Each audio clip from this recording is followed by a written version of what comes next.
St. Michael's Place, Pecan Street in Newport, and as like last month, we're not at St. Michael's. We're here in our office at Cable 15 TV, and we have a special guest. Of course, you know Jay Cox. Everybody knows Jay Cox. Jay, introduce us to the lady in the middle here. Well, it's good to be here, David. We're at your office, like you said. We're still honoring the social distancing guidelines, except we're not quite 6 foot apart. We're close. We're close. But we're doing the best we can. That's right. You know, small room we're in. But we are here today with someone not new to St. Michael's. She's actually been on film with us before, and but she is graduating to a new position. Oh, good girl. Stepping up in the world. This is MeetRhiannon Comer, and she is our new Director of Nursing. We call her the DON for short, and that's what most people commonly call it. But Director of Nursing, MeetRhiannon Comer, and she's no stranger to long-term care, and she has quite a few accomplishments in the nursing world. And I'm not going to begin to try to name all of her certifications, as she's been in nursing a long time. But we want to welcome MeetRhiannon Comer to her new position as Director of Nursing. Well, congratulations, and I know it's always a challenge, but it's also rewarding when you get the responsibility of something new and upgraded. But kind of tell us, first of all, remind folks a little bit about you. Tell us a little bit about you, and then we'll get into talking about the Director of Nursing part. Okay, well, my name's MeetRhiannon Comer. I'm from Missouri. I know I had to be boxed and shipped in, but I've been in healthcare my whole life. I worked on an ambulance for 10 years. LPN, RN, I'm a nationally certified med-surg nurse, nationally certified charge nurse, oncology, orthopedics, I've done ER, cardiology. About the only thing I don't do is birth babies. And if you had to, I bet you could. I don't want to. That's why I work in long-term care. We don't run into that very often. Director of Nursing. Mm-hmm. Let's talk a little bit about the position. Let's talk a little bit about what you do. You know, we'll talk day to day, month to month, year to year. What does the Director of Nursing have to do besides direct the nurses? We make sure that the residents all receive the care that they need for everything, not just their body, but their spirit, their soul, their mind, what all's going on with them from day to day, and let the residents know that we're there. You know, if there's something going on with them, you know, especially right now with this COVID going on, we're doing a lot of emotional support nursing. We've been able to keep everybody healthy, blessed to keep everyone safe. It's just dealing with them not seeing their families and keeping them. As you get older, you know, you don't eat as much, you don't drink as much, you lose your sense of smell, so you don't want as much nutrition. So, you know, keeping it fun, keeping it happy in the house, reminding them to eat, reminding, you know, getting people out and doing stuff with a 6 foot distance, but still keeping them engaged in life. Well, it's different. I mean, it's different that the, you know, family's not there. Mm-hmm. Family's not there, so the nursing side of it has to become a little bit more, even more family oriented than it's ever been before, because that's the only family these folks are getting to see. How does that kind of work? I mean, especially your job with having to train and teach, and obviously you have a great staff to work with. Well, Jay and I both said many times that this is a work of heart. You know, yeah. if your heart's not in long-term care, then you don't need to be. We all take time. I talk to my nurses and my CNAs and remind them that these folks are only seeing us now. You know, we have some people whose family would come spend 2-3 hours with them a day, and now they're just seeing us. So, you know, you take that time, what used to be, you know, a 30-minute med pass is now going to take you half the morning while you're still meeting your parameters, because you got to stop and talk to them and, you know, find out what's going on with them and just really, you know, be there for them. So to me, it seems like it would make the job a lot more difficult from a nursing standpoint to have to do those extra things. But those are the things that you have to do beyond the call of duty in a time when things aren't just real normal. And it's not real normal for anybody in America, but especially at a nursing home. And, you know, I'm blessed with great nurses that's there every day. I mean, they'll stop and talk to these residents, but it's the ones that we're getting to the point now that people are really starting to regress. We've got a tougher and a pine knot generation that's helping us. I mean, they've been through it all. They've done it.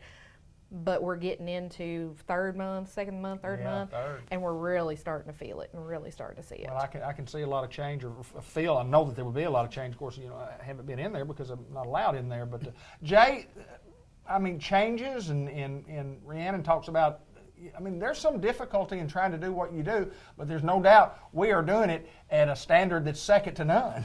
Well, at St. Michael's Place, obviously, and not just St. Michael's, but any nursing home, this field is one of the most highly regulated industries that's out there, and one of the big talks among healthcare is that long-term care is one of the second most highly in the industry, next to even a nuclear power plant. Wow. That's the talk in the trainings that we get, and so when you take that much regulation, then you add on all of this that's coming down now, because we're all going through something we've never been through before.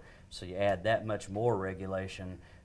This is brand new training, for us, for leadership. It's brand new training for the nurses, the CNAs, the kitchen staff. I mean, everything that we've always done, we've had to improvise. So, we've had to learn it as we go, but we've had to implement new ways of doing things almost overnight. Right. And there were times that every day, as we listened to the governor, comes on at 1:30 every day, and the CDC there were days that new regulations were changing every day. Right. So as soon as we would, send out the word, this is what we have to do, it's Gotta almost change. like the next day, as the numbers were changing in the state, now the numbers are going down. Right. It's like we've reached our peak in Arkansas and things are going down. But as the numbers were climbing there for a little bit, it's like the regulation was changing almost daily. Because obviously in long-term care, the elders are the most vulnerable. Mm-hmm. And so our regulations were even tougher, it seemed like. And so, we were having to make changes. So putting a lot of extra stress on the staff, putting a lot of extra stress on the residents, and some of them, with their disease process, they just don't understand. So trying, not just implementing these changes, but also trying to help them understand. Sure. And it, being trained as a nurse, being trained as a CNA, being trained, in the kitchen or whatever your job is in the building. If you're on staff in our building, when a resident asks you a question, your job is to stop and see to that resident. Right. I may not be a nurse, but Right. if a resident tells me I'm hurting, Sure. my job right then is to stop and see to that need. Now, that may be out of my field of expertise, but at that moment, my job is to see to that resident. So whether it's to go get help or answer that question or deal with that need. And so, when we're dealing with a whole new ballpark of issues and things going on, everyone has had to adapt to the changes that's going on. So, part of Rhiannon's job, part of my job as being in leadership is trying to help our staff be able to adapt, also to be able to pass that knowledge down to the residents in a way that they can understand.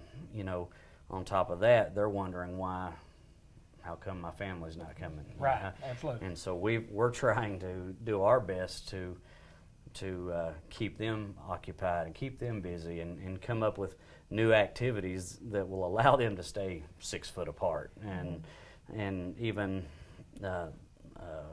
spaced out as much as they can. So it's been a challenge, but a challenge that I think that is many times as I've been in that building and what I have seen over the years that I have been in there every month, that our staff has continually gotten better and better and better, and you see that with the residents. You see, I see that as I'm an outsider. I don't have anybody out there. I'm there once a month, and then what I see in that one time a month has always been top-notch care and taking care of the residents. And I don't know that anybody does it any better than you guys. I mean, it's awesome what you guys do. It's an awesome responsibility. And taking care of, you said, the most vulnerable people that we have.